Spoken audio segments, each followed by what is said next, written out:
Hello everyone, welcome back to Good's Kitchen. இன்றைக்கி story டைமில் மகாபாரதத்துலேருந்து ஒரு சின்ன இன்சிடெண்ட். குருக்ஷேத்திர போரில் ஸ்ரீகிருஷ்ணா எந்த ஆயுதத்தையும் கையில் எடுத்து சண்டை போட மாட்டேன் அப்படின்னு சொல்லியிருப்பார். அர்ஜுனனுக்கு தேரோட்டியாக மட்டும்தான் இருப்பார். பெருமாளுக்கு பார்த்த சாரதின்னு பேர் வந்ததுக்கு காரணமும் இதுதான்.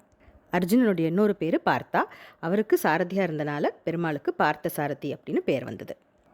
போருடைய முதல் நாளில் பீஷ்மர் நல்ல சண்டை போடுறாங்க. அண்ட் கௌரவா சைடு வந்து கொஞ்சம் ஓங்கி நிற்கிற மாதிரி இருக்குது. But on the second day Arjuna and the other Pandavas they retaliate. அப்போ என்ன ஆகுது, கௌரவா சைடு கொஞ்சம் லூஸ் பண்ணுற மாதிரி இருக்குது ஆன் த செகண்ட் டே. அப்போ துரியோதனன் பீஷ்மர்கிட்ட போய் சண்டை போடுறாரு. நீங்கள் வந்து சீக்ரெட்டாக பாண்டவர்களை சப்போர்ட் பண்ணுற மாதிரி எனக்கு தோணுது அப்படின்னுட்டு. துரியோதனனோட இந்த நினைப்பை தப்புன்னு ப்ரூவ் பண்ணுறதுக்காகவே 3வது நாள் பீஷ்மர் பயங்கர ஃபர்வரோடு சண்டை போடுறாரு.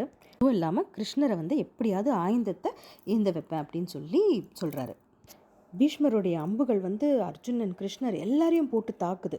அண்ட் கிருஷ்ணர் வந்து அர்ஜுனனை திருப்பி ஸ்ட்ரைக் பண்ணுன்னு சொல்கிறாரு. அர்ஜுனனால் முடியலை. பொறுத்து பார்க்குறாரு. கிருஷ்ணருக்கு ரொம்ப கோபம் வந்துடுது. சட்டுன்னு சுதர்சன சக்கரத்தை எடுத்துக்கிட்டு ஒரு 4 அடி முன்னாடி நடந்துடுறாரு பீஷ்மரை நோக்கி.